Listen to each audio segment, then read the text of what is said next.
Really, really, Shelly, you do not need any introduction, but I'm going to do it anyway. You're all regulars and Shelly, and we all love to have Shelly with us. So thank you, Shelly. My pleasure. Shelly Isaacs is the founder. Wait a minute, I'm just going to admit somebody. Okay, I just did. Shelly is the founder of Cafe Cinematheque International. And of course, Shelly is known as one of South Florida's most knowledgeable expert on foreign language films. And we, the Friends group, and all the members of the Friends in the county, Broward County libraries, are very lucky to have Shelly explore great foreign films with us. And the Friends group does sponsor these programs. And if you'd like to know anything more about our Friends group, you can visit our website at stirlingfriends.org. And if you have any questions after you visit the site, just email us at stirlinglibraryfriends@gmail.com. Shelly holds an MA in Media Ecology Studies from New York University, where he served as Adjunct Professor in Cultural Studies. He currently teaches foreign language film appreciation at the Lifelong Learning Society at Florida Atlantic University and Florida International University. In 2009, Shelly launched Cinematheque at Sea, which offers luxury cruise passengers a program of specifically selected films while cruising. Sounds so exciting, Shelly. And tonight, Shelly is with us to present, critique, and discuss the movie Monsieur Lazhar. And I hope I'm pronounced his name correctly. So thank you, Shelly. And thanks to everyone for being with us this evening. My pleasure. Thank you. Thank you, everybody. Thank you for coming. It's nice to see you all. So yes, tonight's film is Monsieur Lazhar, and it is from 2011. And it was directed by a young man. His name is Philippe Falardeau. And this was, I think, it's like his third film. And it's an adaptation, believe it or not, it's an adaptation of a play entitled Bachir Lazhar by a playwright by the name of Evelyn de la Chenelière. It's a one-character play. It was all related through Monsieur Lazhar himself telling the story. But the film itself won Best Picture, Best Director, Best Actor, and Best Screenplay from the Canadian Academy Awards. It was one of the most lauded films back in 2011. And it was the Oscar nomination from Canada for Best Foreign Language Film in 2012. It made the top 5. It was also voted the best Canadian feature at the Toronto International Film Festival. Now, Philippe Falardeau, after college, he's an interesting character to have done this play and make it into a film. After college in 1993, he was a contestant on a Quebec television series where the participants toured the world making short films. This was the contest. They toured the world making short films. That year, 1993, he made 20 films and won the race, as well as becoming an international, as an International Research Center of Canada award, launching his career in film. He has a flair for both comedy and drama, as you've seen, exploring outsiders facing long odds. Most of his films deal with that, outsiders facing long odds and working. He loves working with children, and he has since 2011, has directed films in French and English, including the 2014 production, The Good Lie, which starred Reese Witherspoon. And in 2016, he directed a film entitled Chuck, starring Liev Schreiber as world heavyweight boxer Chuck Wepner. That was with Elizabeth Moss, Ron Perlman, and Naomi Watts. And most recently, in 2020, he directed My Salinger Year with Sigourney Weaver, based on a young woman's relationship with J.D. Salinger. Now, getting into the films about teachers. We all have seen many films about teachers and teaching.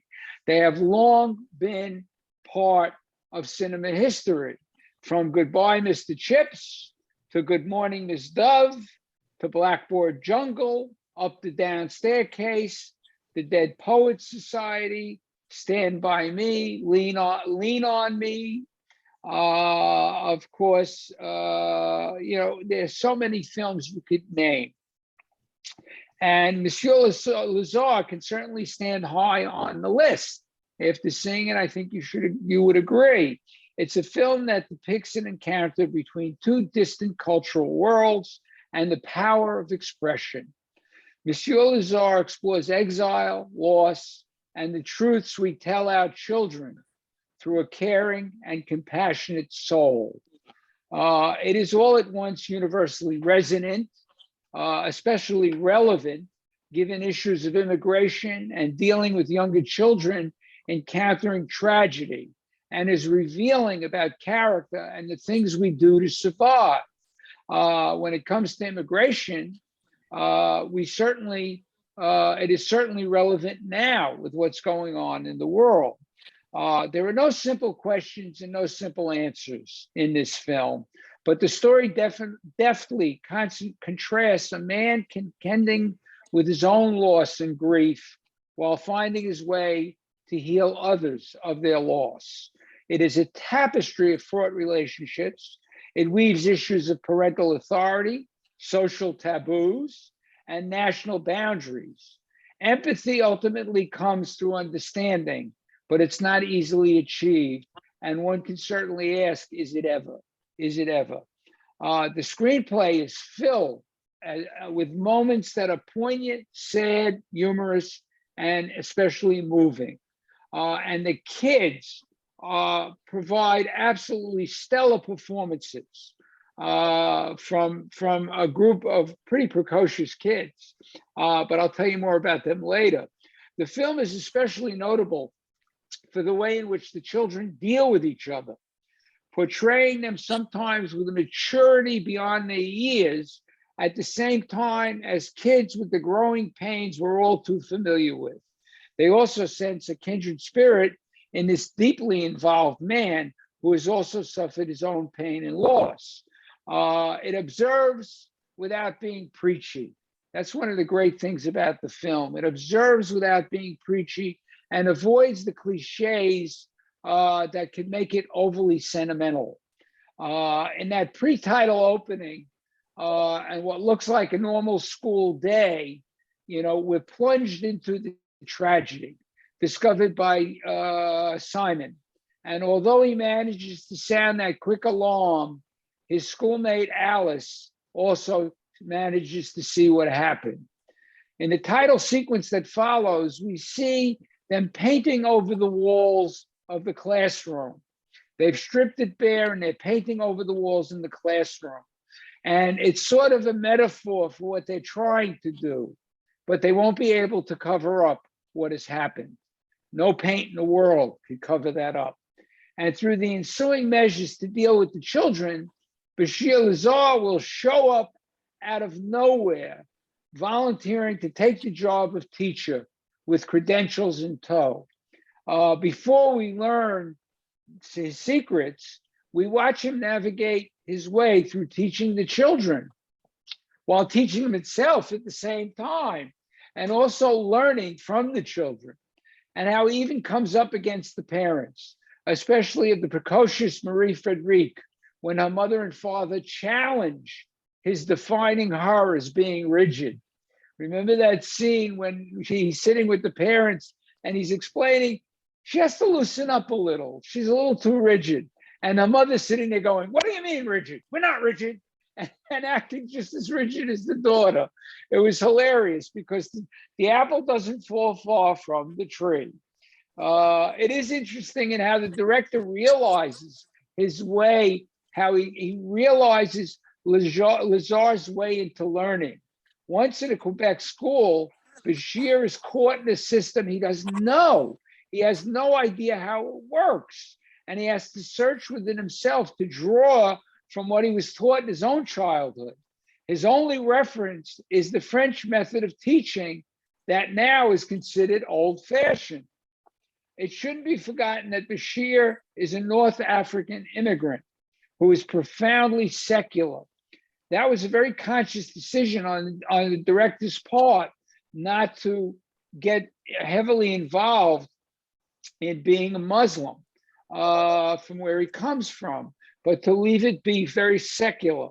He felt that Lazhar represents the other as it is, who is above all a man searching for solutions, not in religion, or in morals, not even in his cultural references in the ethnic sense, but in relation to teaching, to a common relationship with the French language and literature, and then in the fundamental act of just communicating with the kids.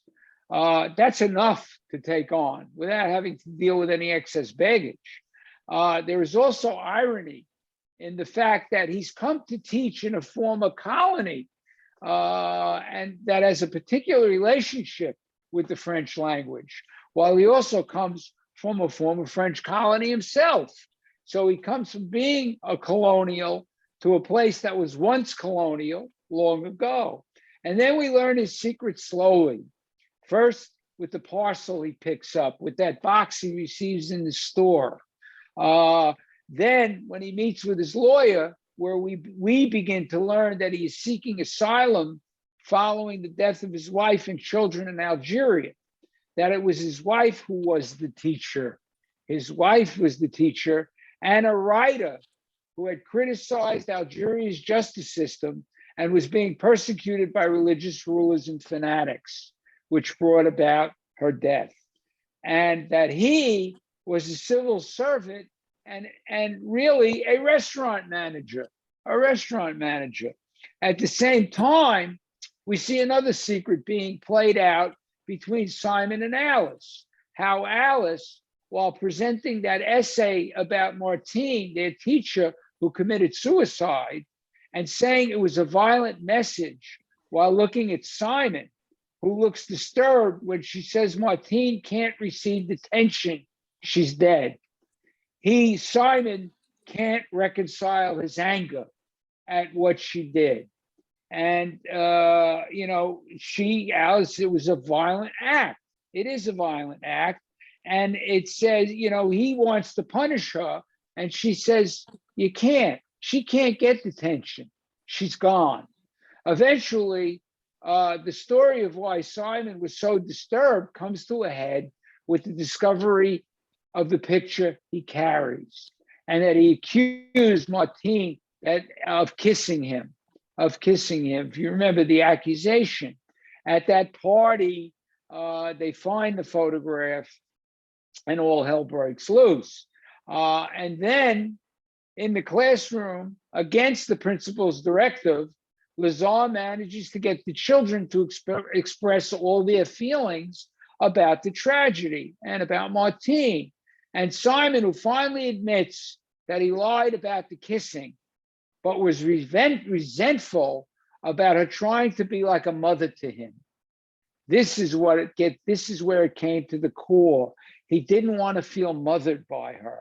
In a sense, he carried all of the school's guilt. And when he finally yields to his emotion and he has that cathartic moment, the tension felt by everyone can finally be released. He is the cipher for the entire class. And it is here that Lazhar intones that he said, don't try to find meaning in Martine's death. There isn't one. This flawed hero declares, and Lazhar is a flawed hero, a classroom is a place of friendship, of work, of courtesy, a place of life, a place of life. And throughout the drama, there are moments of humor with both the children and the adults, how Lazhar tries to establish a new life, such as going to dinner at Claire's, that other teacher. I love it when he goes to dinner and she prepared this dinner, and he's misreading everything. He's misreading everything, and finally gets the message. And I love it. She gives him the plant to take home, and he just was all over the place. It was such a cleverly written scene, very funny, and especially also when the gym teacher and the janitor, the only other men in the school, see that Claire likes him, and he bursts, and how he bursts into dance when he's listening to music by himself. Remember, he just goes into a dance and he's thrilled. I mean, this is the baggage he carries with him. It's a tradition he carries with him. How he begins to bring color into the children's lives with his daughter's stamps, with the stamps that he has in his collection, in his box, and how he is willing to listen and even accommodate his students, unlike most of the adults who make assumptions about them. I mean, I love it. He walks around, he looks in their desk, he sees that one student wasn't eating right. He was always sleeping, and he little things that he does. It's those little details, those visual touches in the film, those satisfying tidbits of his own backstory, the flashes of humor and the fleeting gestures that we see by all in the film that add a heft and a complexity to the film's otherwise straightforward story. We learn about Alice and her mother. Her mother is a pilot, and she's always gone. And, we learn how Alice is trying to navigate that situation. One gets the feeling that Alice only wanted Bachir to fall in love with her mother, a single mother, and the two of them would hit it off. And Monsieur Lazhar itself definitely catches you off guard. In a way, there's not much to the story, yet the film so artfully takes you through a depth of human experience that makes it truly unforgettable. It's really an unforgettable when you think of all that happens. In preparation for the film, excuse me, in 2008, the director had gone to Algeria to see where Bachir Lazhar would have come from and to try and understand what a civil servant's life is like, and especially why he would leave his country.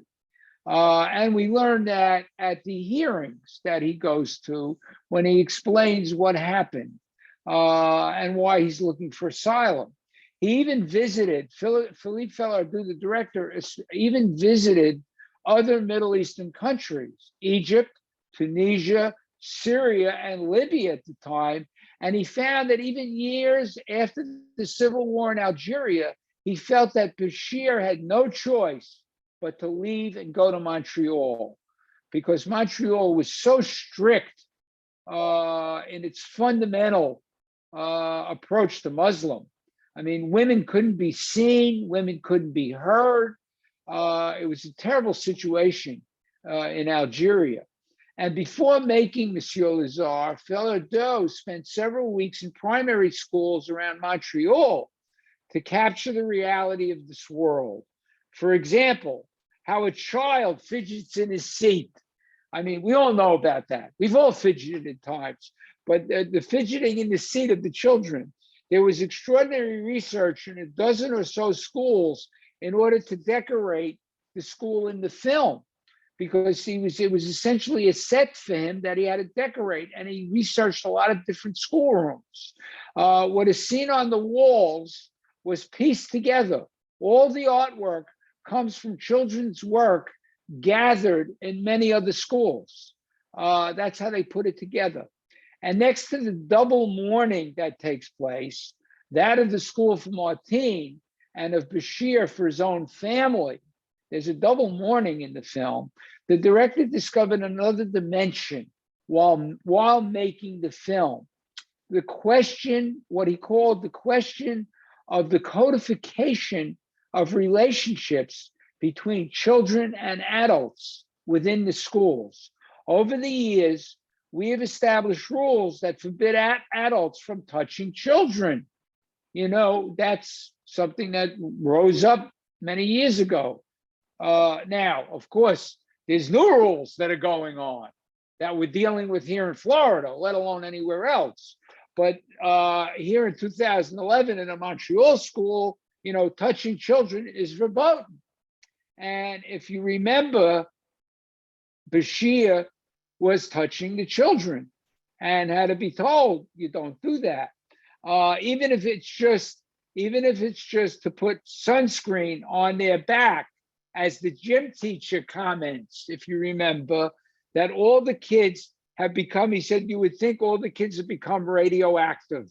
You can't touch them, even in a moment of deep sadness when they need it the most.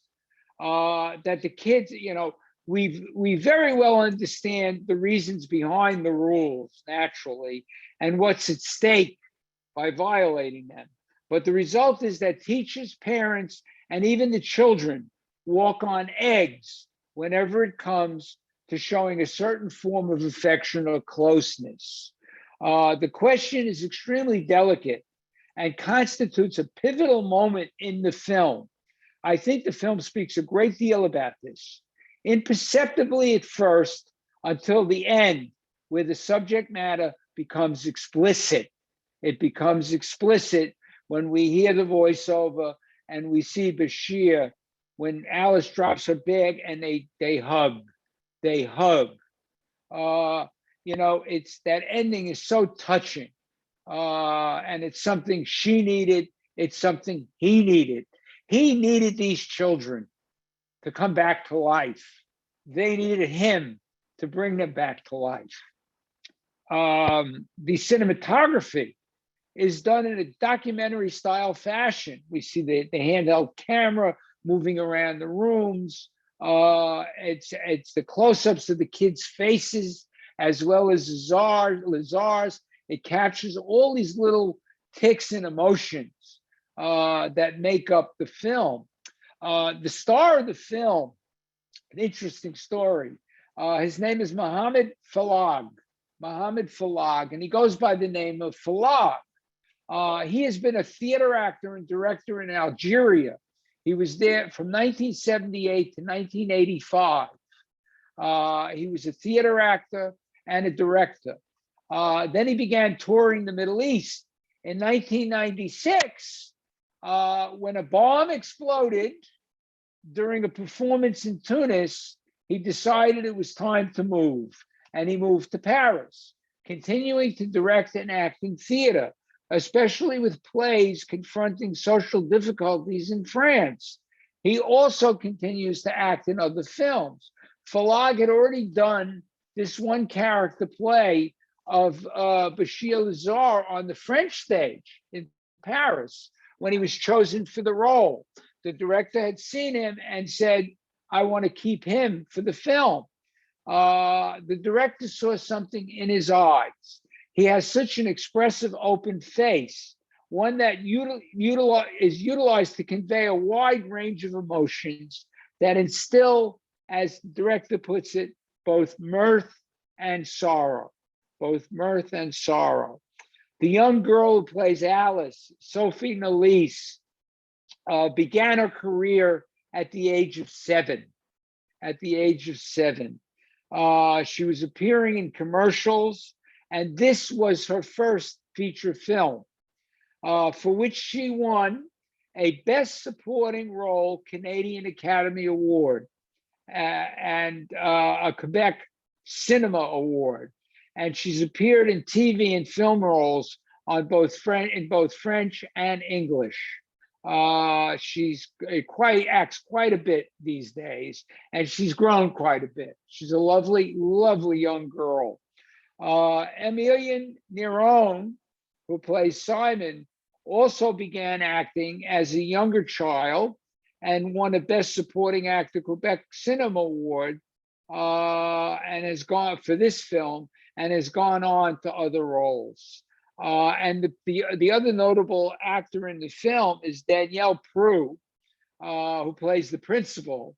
And she's a very noteworthy French actress from Quebec who starred in many films, had featured roles, and she's terrific again in her role as principal, whose hands are tied, as she said, when she has to let Bachir go.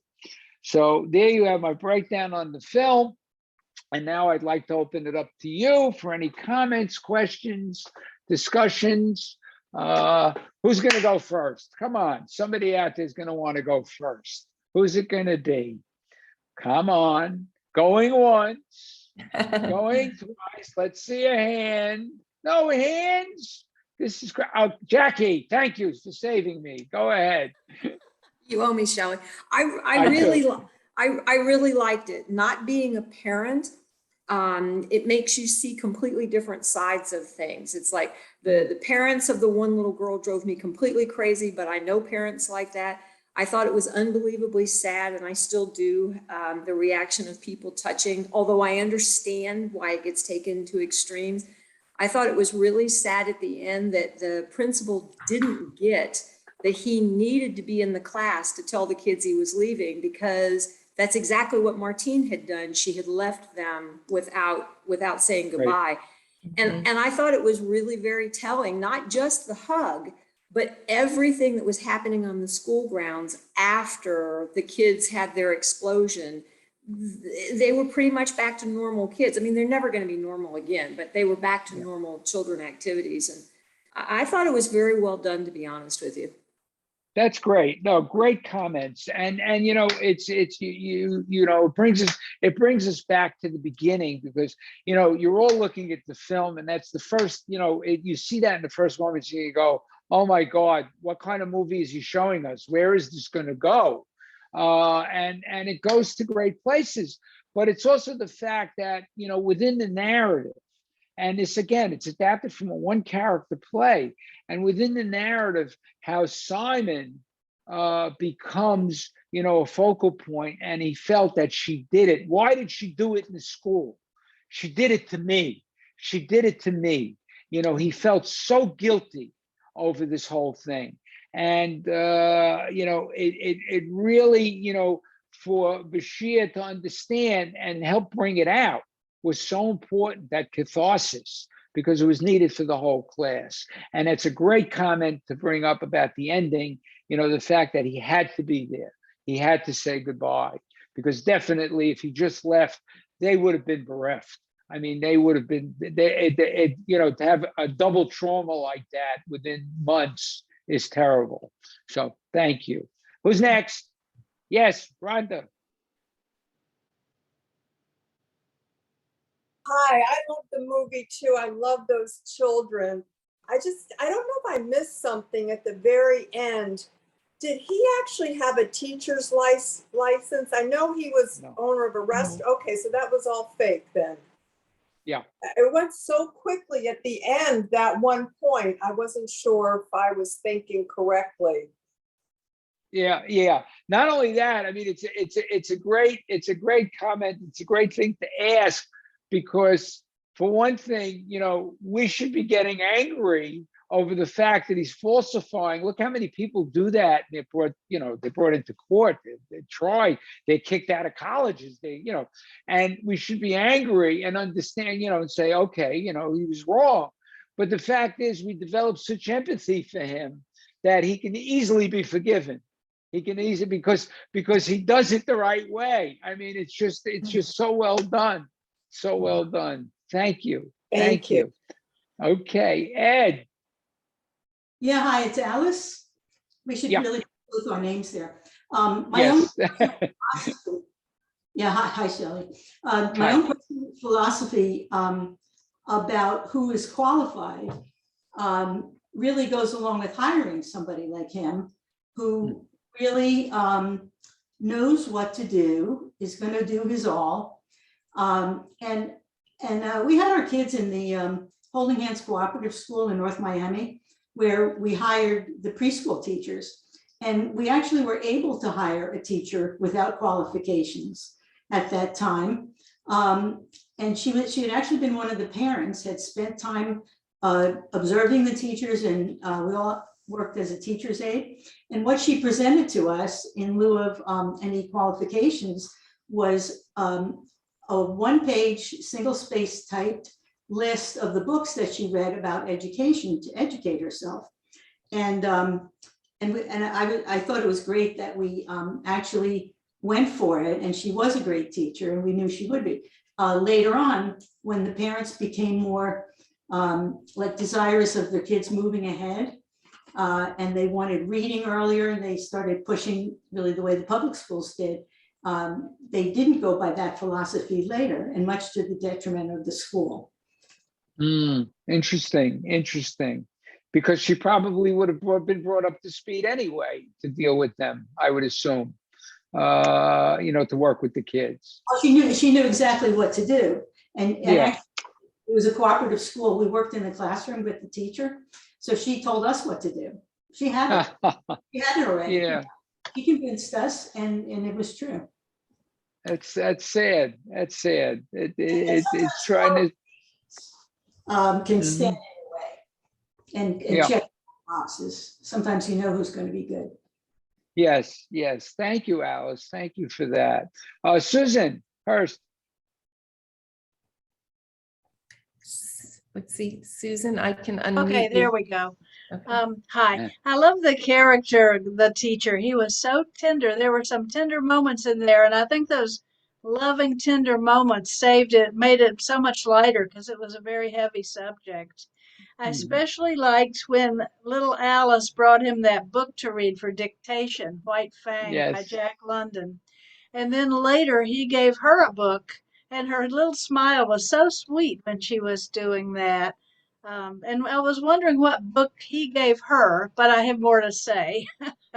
And also at the very end, when the teacher stood up there and started reading his fable, his expression was just perfect. It was remarkable. It was so like, this is going to be hard, but I'm going to do it anyway, kind of a thing. And then he read his fable. I loved it. I loved the movie. Thanks. Thank you, Susan. Yes, those were precious moments in the film. He never looked down on the kids. He never looked down on them. He constantly was trying to raise them up, as opposed to having this adult figure with them. And it was interesting to watch the dynamic. Thank you, Susan. Dora. Excuse me. I'm sorry. The book that he gave her, I think I caught a sight of the title. There's these special French fables. We read Aesop's, but they have their own. I think he gave her a collection of those French fables. Yeah, it's because it had to do with the chrysalis. There were all these different things that it had to do with. So yeah, you're probably right. It was a book of French fables. Thank you, Alice. Okay, Dora. Yes. Okay. So no, the book of fables that he found, it was the teacher that killed herself, and he found that she had a book of fables, and that it had a description from her husband, that it was something from her husband to teach. Then I wonder if that the one that plays the character of Alice, is she a normal? She's an actress. She was incredible. She was really, her character was incredible. You know what she played, that she was his favorite, and she was so sweet. She was very special, and also telling about her mother, that her mother was a pilot and she was left all by herself. You know, she was really it hurt when she saw that woman that killed herself, that teacher. I thought that was a line that it was really very well played by her. Yeah, yes, yeah. I love her. Well, you raised the interesting point about, the book was from her husband, was the fact that her husband wouldn't take anything that Right. belonged to her. So one can certainly, think what must have gone on between the two of them, that it was not the school at all that was driving her. leading us to that. Yes, Dreja, you had a comment. Yeah, you actually just brought that up, because the central figure probably in the whole story was Martine. And we really know nothing about her. Right. We don't know what drove her to this. We know nothing about her, which is really interesting. And it all revolved around her, and particularly around her death. One of the things that I had been thinking is this dealt with such a very, very heavy subject, and yet it wasn't a heavy movie. It wasn't maudlin the way that everything was handled. I really found it rather uplifting, as far as that goes. Just his getting past, working through his grief, not necessarily getting past, but him working through his grief while helping the children to work through their sense of grief and loss. It just was handled so beautifully. Yeah, thank you. Yes, it was. I see in the chat, I see Susan mentioned and Jackie were having a conversation.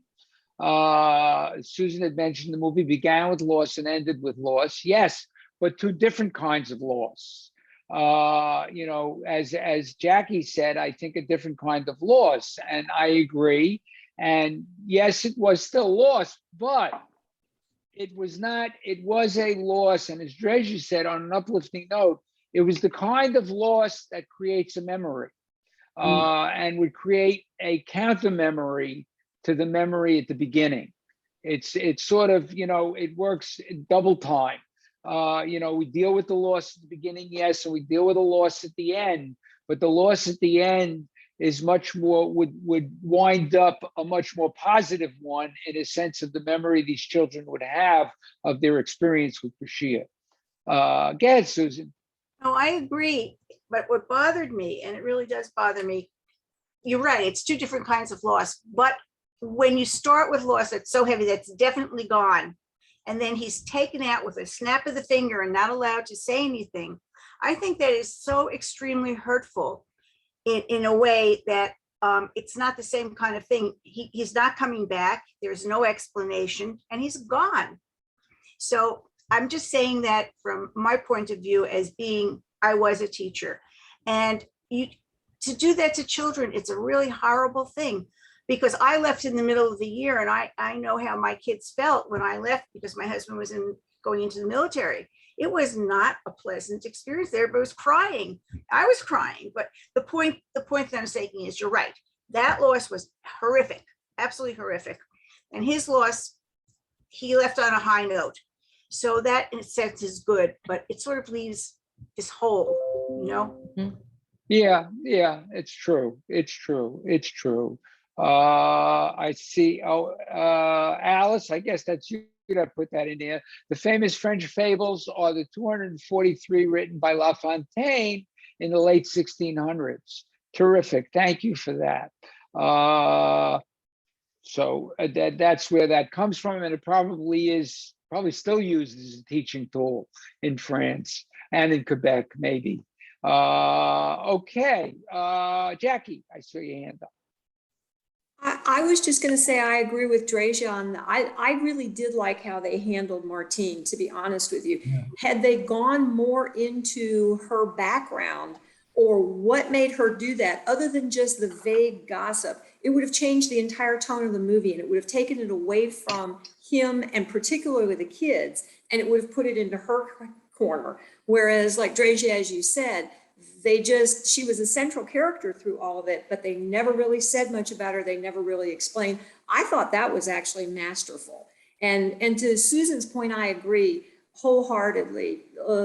Loss is very difficult, and I was glad that the principal did relent, is that the word you want to use, and let him go back into the classroom to basically say goodbye to the kids, because they needed that.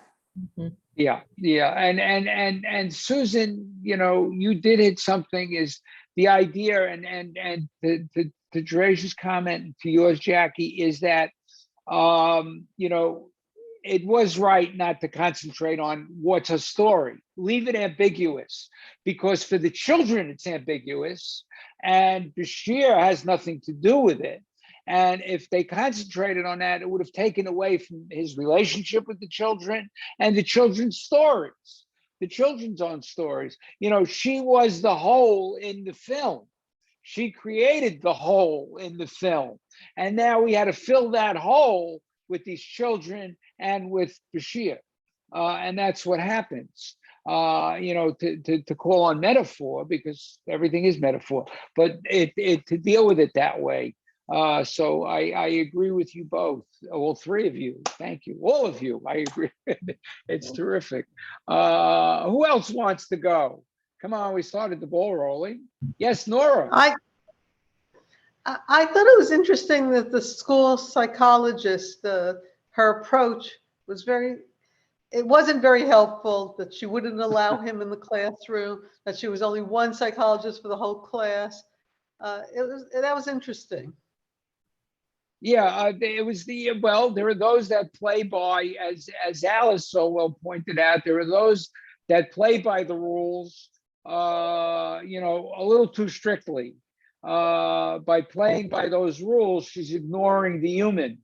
She's ignoring the human element. And that's an interesting contradiction in the film, because she's the psychologist and not really looking into who Bashir is and looking into Bashir's relationship to these children. It was, you know, telling him what he should stick to. Remember, you know, stick to this, don't get involved in that.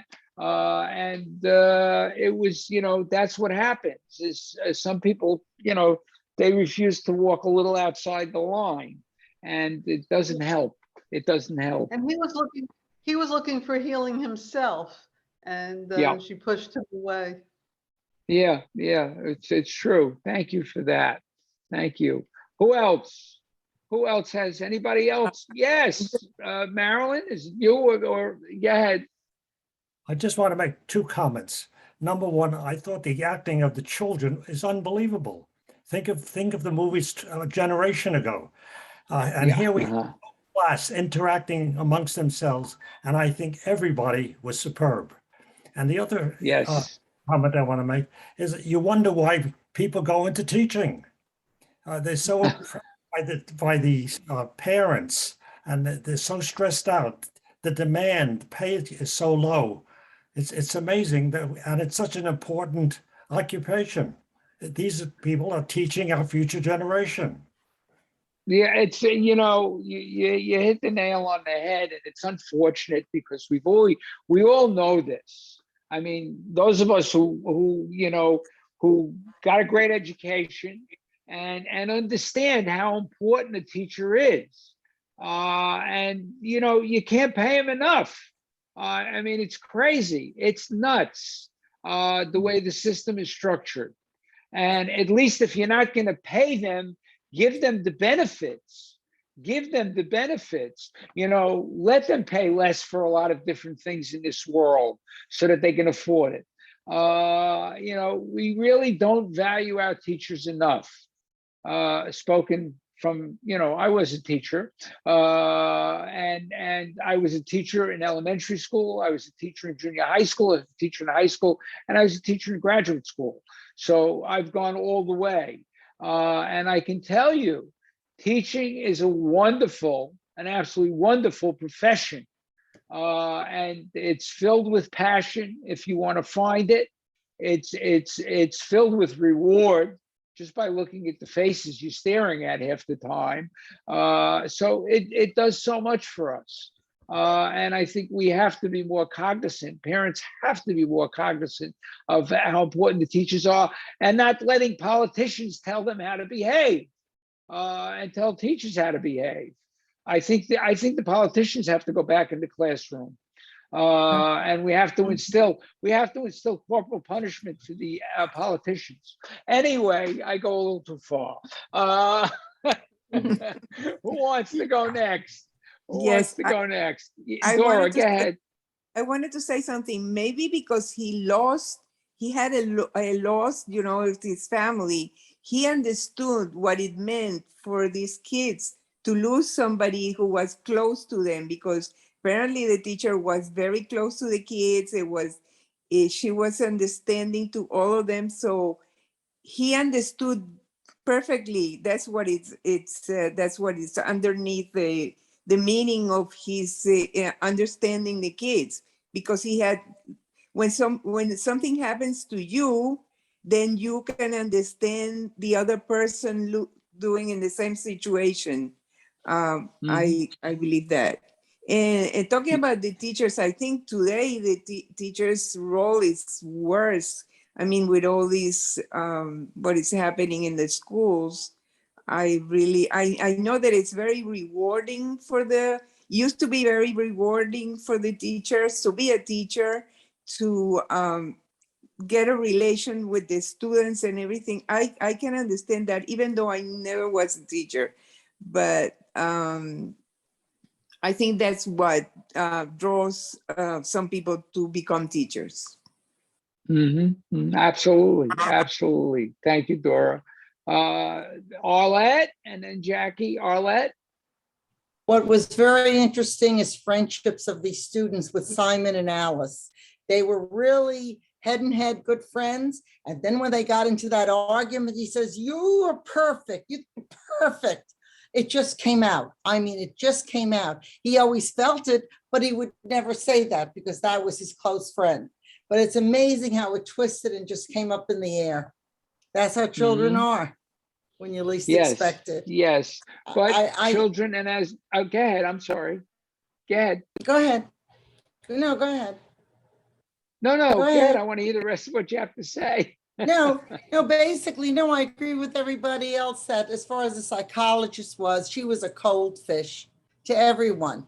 Maybe to herself also, one never knows. But children do need guidance, and they do need love, which is shown in many different ways, not tactfully, but just the way you speak and the way you handle the situations. And I think he did a terrific job, especially the twist that he was not a teacher. That was the best part. He was a restaurant owner.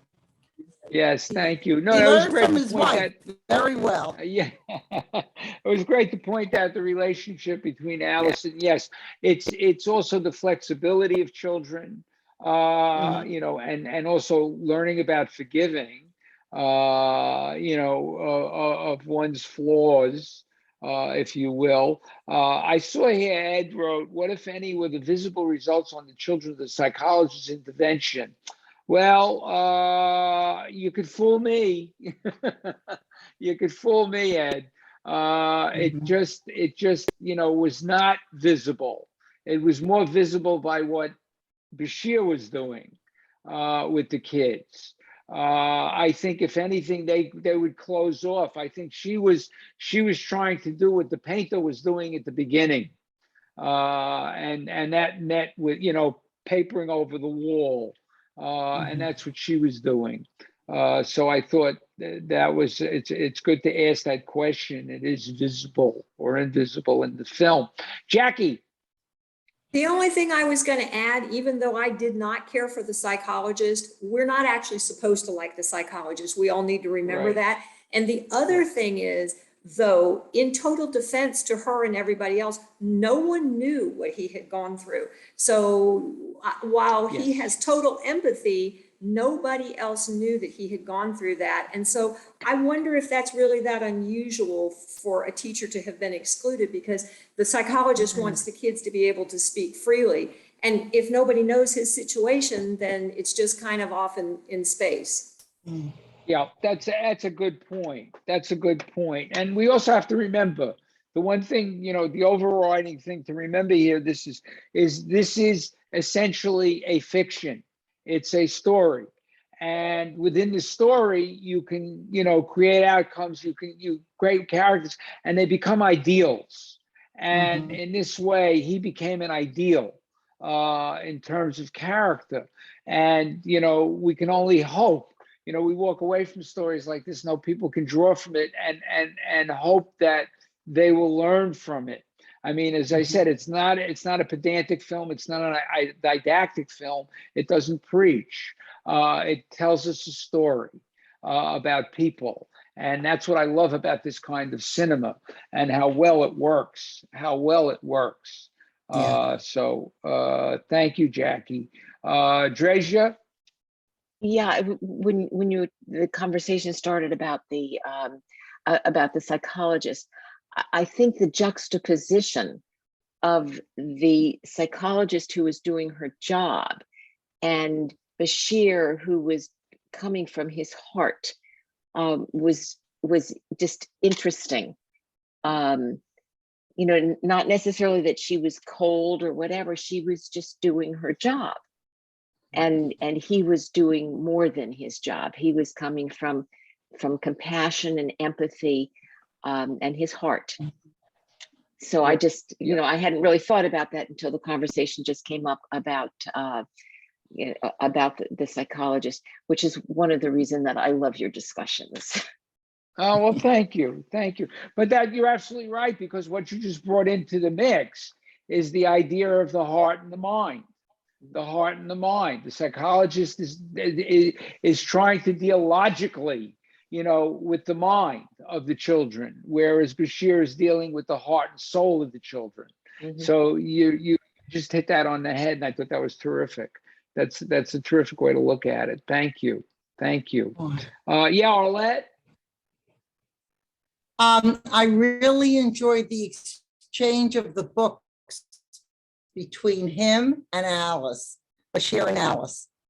When she gave him a book and he gave her some books, I thought that was very, very sweet. I love the way she said, "I'm his favorite." That was the best in the movie. I'm his favorite. Yes. How she really felt about him was fantastic. And one of the things I especially liked about the film, it didn't ignore a lot of the other kids. It, you know, sometimes you wind up ignoring the other kids in the room. And we saw even the big kid in the back gets up and he shuffles the books to make it look like he's working. And we had the kid who sleeps. The kid, you know, you had the one, the Marie Frederique, who was rigid. You know, it dealt with all these little personalities. And we saw that in the schoolyard as well. The way the kids, the little community of kids, and they were diverse. And I thought that was great thing to do. Yeah, Marilyn. Yes, well, you were talking about the two characters, the psychologist and the teacher. And I think one thing a teacher must have is compassion. And to me, you can't teach compassion. I think that's something that is just within you.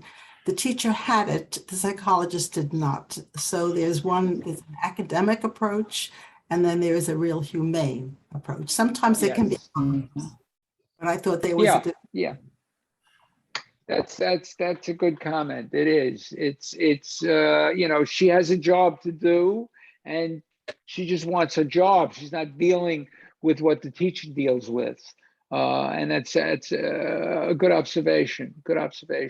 Yeah. Anybody else? Well, this was a stellar conversation. Thank you.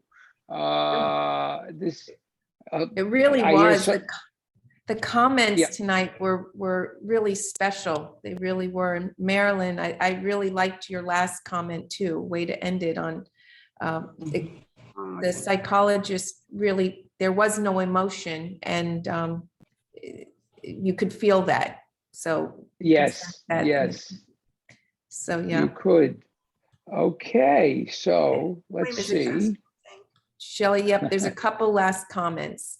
Oh, great. Okay. Wait, let me clear my deck here. Okay, who wants to go? Who's that? Rhonda? No, I did too. Oh, Rhonda, you're on mute.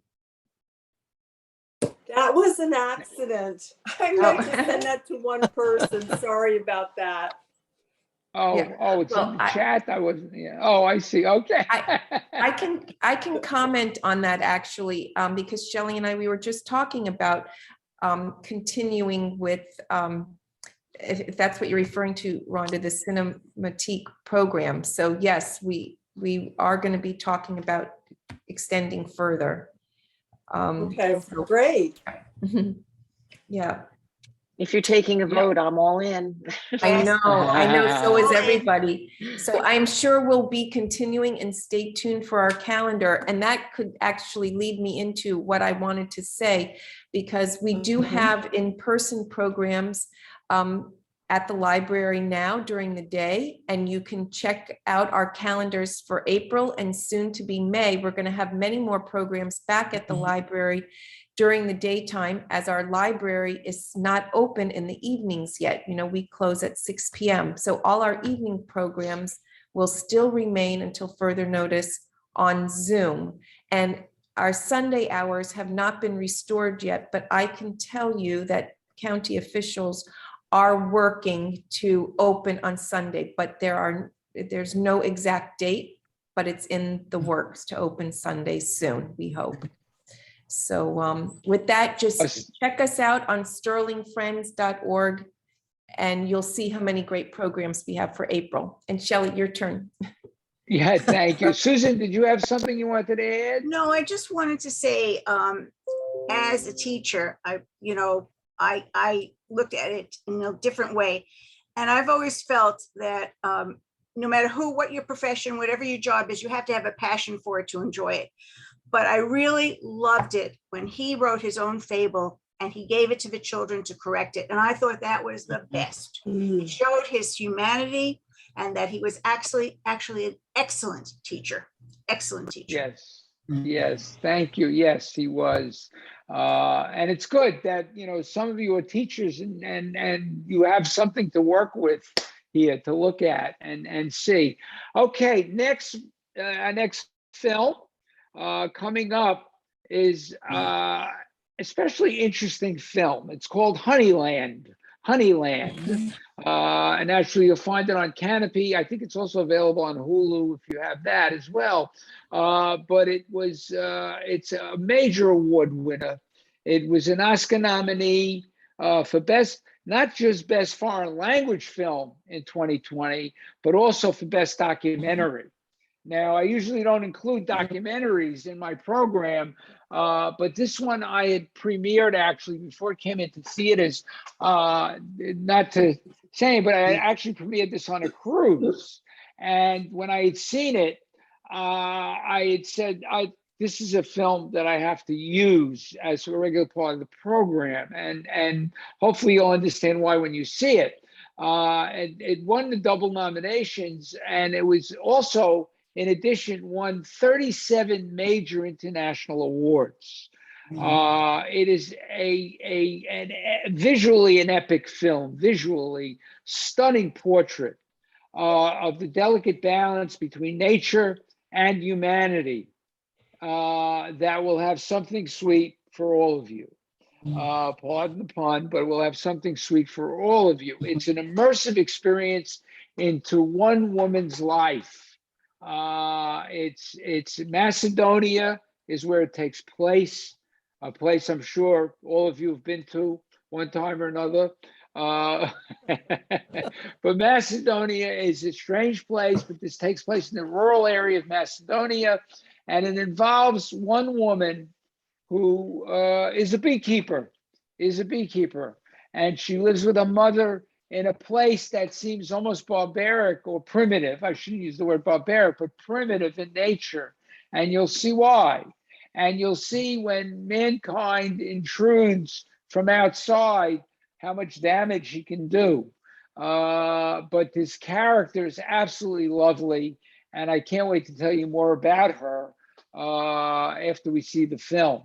But it's a touching film. It's a beautiful film, and one which I think you'll remember after you see it. So I'll look forward to seeing you, I think, in a couple of weeks for Honeyland. The next time is the 20th in 2 weeks. So have a nice holiday. Have a nice Passover, Easter, enjoy. And this is actually a good film for that. So I will see you on the 20th. Take care, everybody. Thank you. Good night, everyone. Good night. Thank you, Everybody guys. be well, Good night. stay safe. You. Good night.